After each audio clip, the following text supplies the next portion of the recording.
the 5-month-old boy is Big Tom.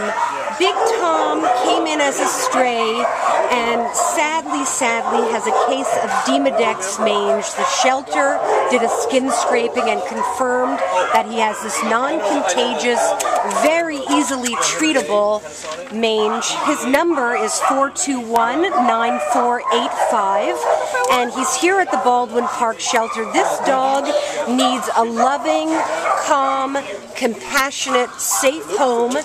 He will need to be seen by a vet, but it's a very simple treatment, and it usually takes about a month or two, and all of his fur will be regrown, and it's not so costly either to have this treated. We've seen it 1,000 times. He, I believe, is an American Bulldog. He's gorgeous, simply fantastic. He looks like he's beige and gray. Really sweet dog, and needs a very loving home to get over this bad case of mange. Come get Big Tom from the Baldwin Park shelter.